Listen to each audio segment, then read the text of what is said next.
changing of the guard, and then you've got people in breeches and all this stuff. It's unbelievable.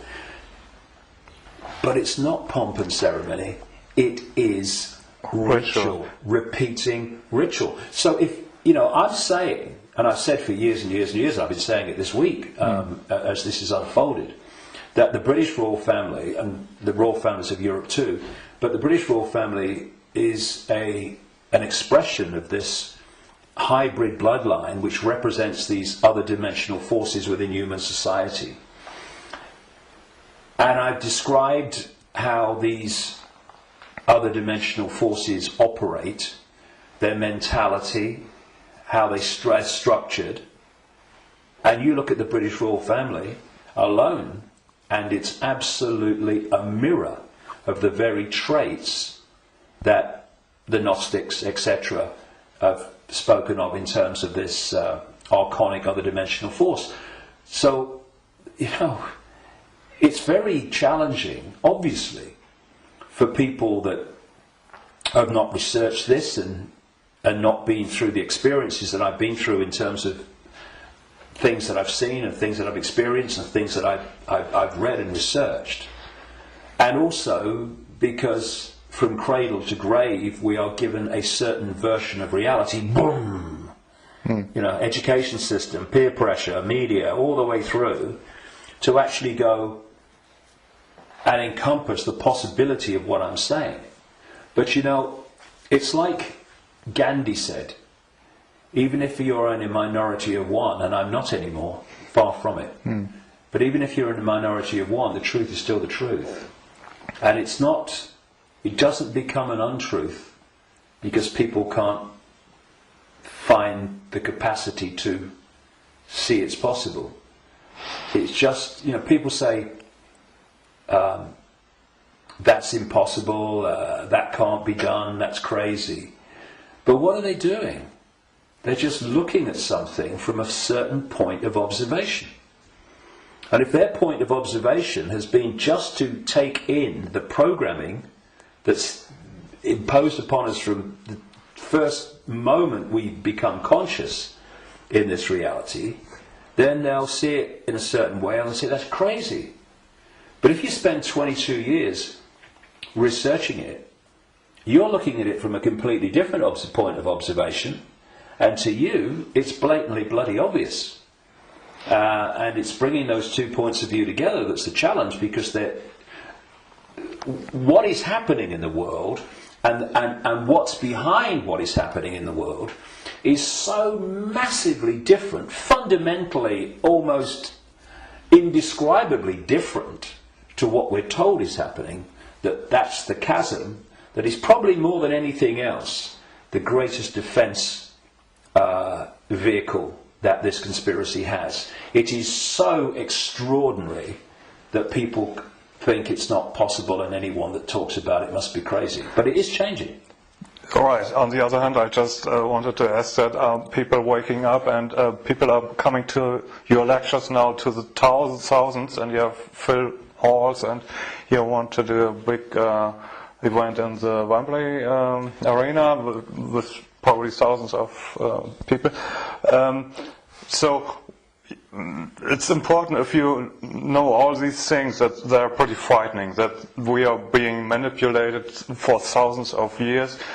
On the other hand, we are divine consciousness, you said, and we just have to change our perception. What can we do now that we know that we are being manipulated? How do we get out of it, and can we get out of it? Well, you have to go deep in the rabbit hole for this, and of course you're constantly going deeper or trying to go deeper, but see, there are many aspects to this. When again you scan the ancient world, including texts that came through to be things like Genesis and the Bible, there is another common theme, and that is that there was an interbreeding. I'm sure it was direct interbreeding, but interbreeding. There was genetic manipulation of the human form, and this is my view after 22 years of researching this and the information coming to me. Before this force hijacked our reality, humans were very different. And it's so different, I won't call them humans, I'll call them earth people. And they were a heart-censored society, in the sense that, you know, we have this holographic body, and interpenetrating all the different levels of the human form, energetic and holographic, are vortexes that have become known as chakras, wheels of light, as they call them in Asia. Vortexes which interpenetrate these different energy fields. And it seems there are 7 basic ones, foundation ones, many others, but foundation ones, going up through the human form. And this one is the key, the heart. This vortex connects us to way out there, to far higher, more expanded levels of awareness than anything else.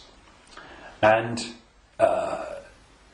the organization, there's an organization in America, it's called the Institute of Heart Math, and they research the power of the heart. Heart math. Yeah. Sounds good. And they have, they've been doing it for a long time now, they have found that the most powerful electromagnetic field in the body field of electromagnetic fields is the heart. There are more nerves going from the heart to the brain than coming the other way. And that when the heart energetic field is in what they call coherence, in other words, balance, and connects in coherence with the central nervous system and the brain, that trinity, if you like, when it comes into harmony, takes the person into a much higher level of awareness and consciousness. The key is the coherence of the heart field. Once you knock that out, you knock everything out, and what's left then as the arbiter and decider of reality? This. Now this is a great servant to this. It's not a great master when it's in control of our perception of reality. And there's another vortex in the belly which is about emotions. This is why when people feel nervous or frightened, they feel it in the belly. And you know, they need to go to the toilet. It's because the imbalance caused by the fear and nervousness in the chakra, the vortex linked to emotions, is affecting the balance or imbalancing in the same way the intestinal system and what have you. And what they've done to pull humanity into a low vibrational, brain dominated perception is they've moved the point where we interact with reality from the heart to the belly. They've done it genetically because, as I said in my last book, Remember Who You Are, I'm saying that on the level of human DNA that they call junk DNA, which is anything up to 98% non-coding DNA, they call it junk DNA because they don't know what it does. Well, some cutting-edge scientists, not least in Russia and some in America, are pointing out that actually within so-called junk or non-coding DNA is a language, and it's a very it's a language that you can see and you can uncover, and it operates very much like human language. It has many of very closely the traits of how human language is sequenced. This is how this language, as they call it, within so-called junk DNA is sequenced. And they're talking about the fact that the human language, which is what? Vibrational fields. That's what it is. We hear the words, but only when the brain decodes them. What's passing between me and you now is not the words and what people are hearing. What's passing between me and everybody is not words. It's a vibrational information field generated by my vocal cords.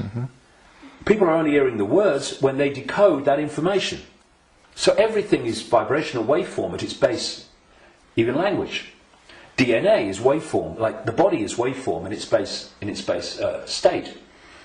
And they're starting to uncover this language, and it fits absolutely my contention that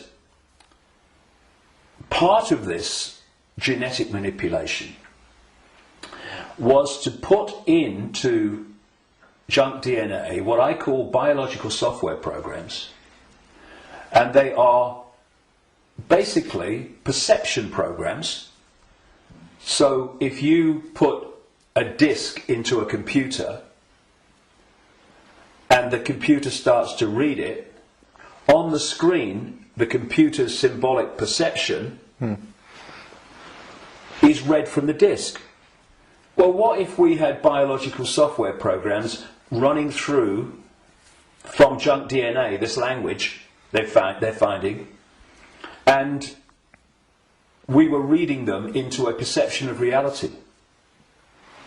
The other key side of this is that there are emotional biological software programs in there that are running all the time. And when you are reading those, then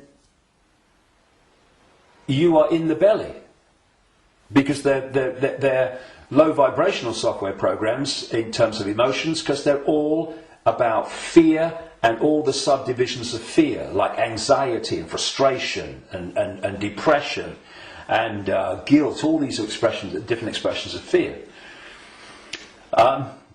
And if we do not open our minds, I call this the human body-mind computer, biological computer. If we don't open our minds and let the true self in, consciousness, then humans are operating literally in a closed system in which the DNA emotional and perception programs are running and not being challenged by a level of awareness that is beyond the program. So basically, people talk about the blind leading the blind. What humans are is the program leading the program. And it is my view, and this may be shocking to people, even some who've been along this road a bit. It's my view, after 22 years of putting this together, that the vast majority, at least, of humans have been going through entire lifetimes without having a single original thought or emotional response. Now, when you've got